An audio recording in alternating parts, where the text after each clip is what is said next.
De terrorismos a terrorismos. 30. El infierno nuclear. Complots. Praxis preferente del poder. Conspiraciones del capital-poder. Ejercicio imperialista. 6. La conspiración de los estafadores. C.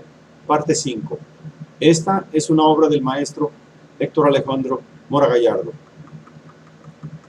No habiendo conflicto alguno entre el Partido Federalista y el Demócrata Republicano al respecto, ni entre sí la dirigencia del norte de capitalistas y el sur de terratenientes, cuando que la unión tenía prioridad en la razón de ser del Estado, apareciendo el bipartidismo como la fórmula óptima de concertar la unidad complementaria, viniendo a ser dos opciones similares, tan oligárquica la una como la otra.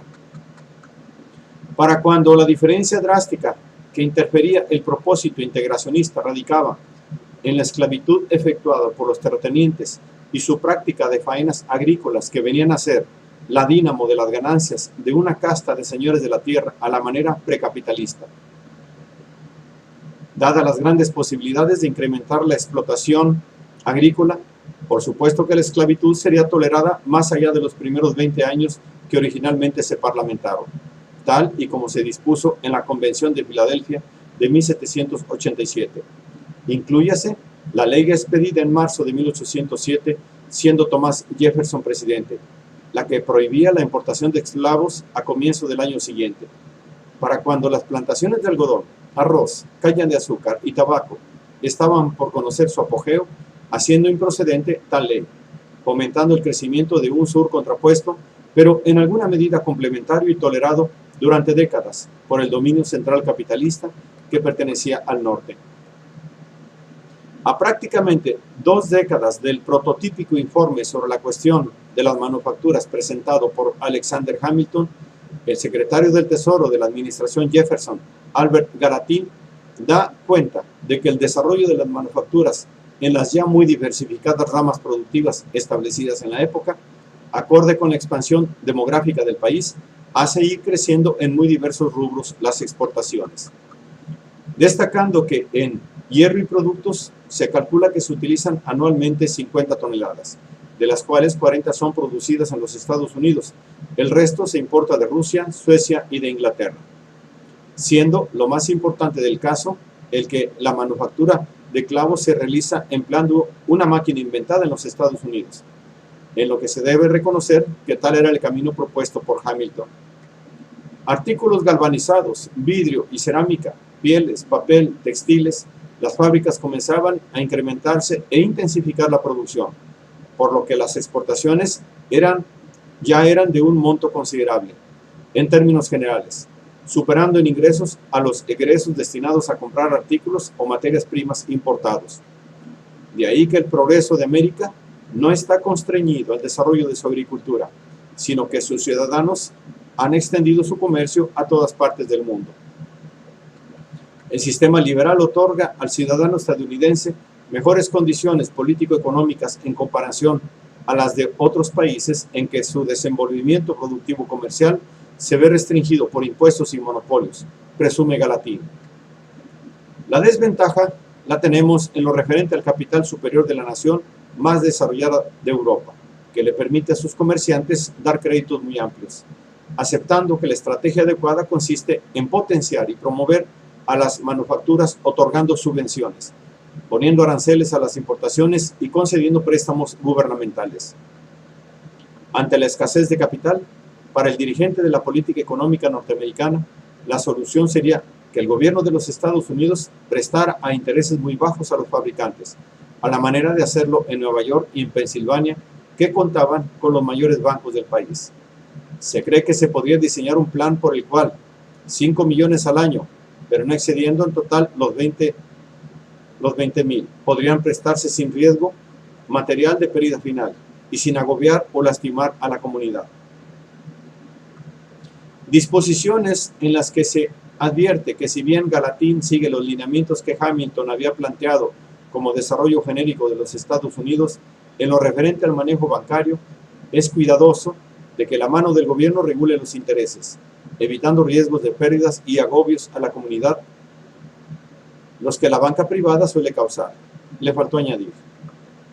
Andrew Jackson, I'm killed the bank. Yo maté al banco.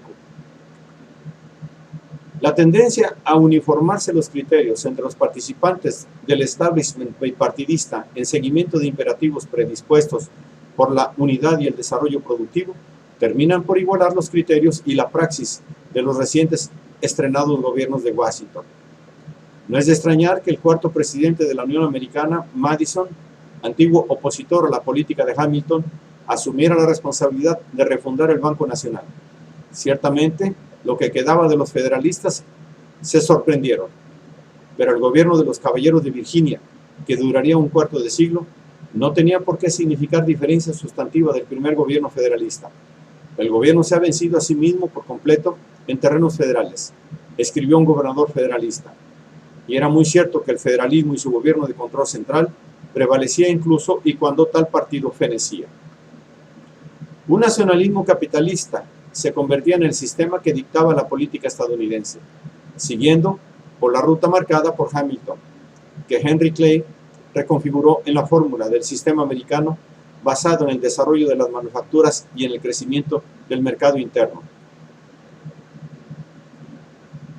Fue el de 1815 un año de apertura al extranjero, permitiendo que la entrada de mercancías inglesas invadieran el mercado, afectando a la industria nacional, a tal grado que aquella década fue la única en la que declinó el crecimiento urbano.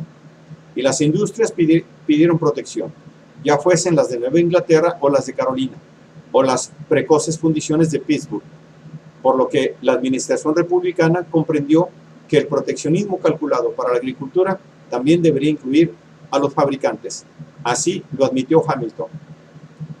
Pero en la cobertura de la economía nacionalista se infiltraba el sistema financiero de capital europeo, cual fuente de riqueza monetaria proveniente de la matriz capitalista, Londres, o en su defecto Ámsterdam. El segundo banco de los Estados Unidos inicia sus operaciones en 1817, de manera similar a como lo habría hecho el primero. Un puñado de ambiciosos capitalistas que permanecen en la secrecía toman para sí el 80% de las acciones y conceden el 20% restante al gobierno, cuando que el capital lo pone el Tesoro Público. Banco a operar como banco de depósito, descuento y emisión, haciéndose parecer que el gobierno solo ponía la quinta parte del capital, radicando su diferencia con el Banco de Inglaterra en que, tal y como Hamilton lo había considerado, el Banco Central estadounidense tendría sucursales en el interior, puesto que como sistema federal rigiendo en un espacio nacional mucho más grande que su prototipo, requería de sucursales para realizar las operaciones fiscales. Empero, por algo en Maryland, la legislatura de ese estado aplicó un impuesto elevado a las letras de cambio expedidas en la sucursal de Baltimore, considerándola una empresa extranjera. El Banco de Estados Unidos se negó a pagar y la Suprema Corte terminó por proteger al Emporio Nacional, argumentando un nacionalismo que procuraba favorecer al Estado. Pero era el caso de que se colaban los banksters europeos, pues cerca de un tercio del total de las acciones emitidas fueron a parar allende el Atlántico. Para cuando la Suprema Corte, dirigida por el juez Marshall, hacía la cobertura constitucional sobre los intereses de la propiedad. Y ocurrió que la especulación de tierra se disparó en el sur algodonero y el precio de su producción se elevó, incrementándose también el número de granjeros endeudados con el gobierno federal y con los bancos independientes del oeste, los que a su vez le debían al Banco Central y a otros prestamistas de este, mismos capitalistas financieros que ya estaban planeando nuevas empresas adelantándose a las necesidades del país.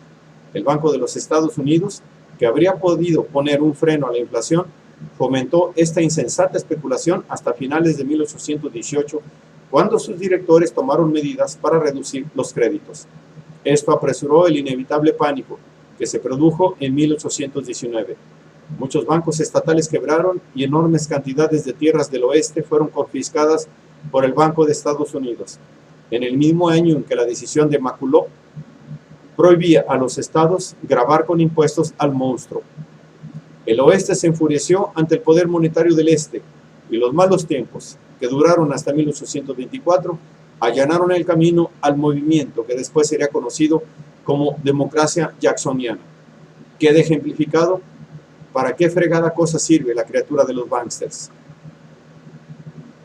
Cuando que el admirado héroe de Nueva Orleans, con un partido renovado que daría en llamarse demócrata, logró ganar de manera contundente las elecciones de 1828, evitando la reelección del insípido John Quincy Adams, a quien superó de manera contundente en el colegio electoral por 178 votos contra 83 y en la votación popular por 647.276 a 508.064 votos.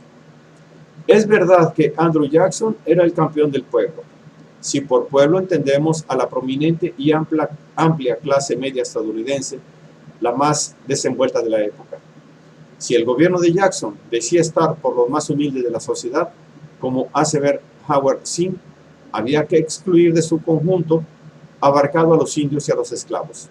Su pueblo lo conformaban la clase media de blancos expandiéndose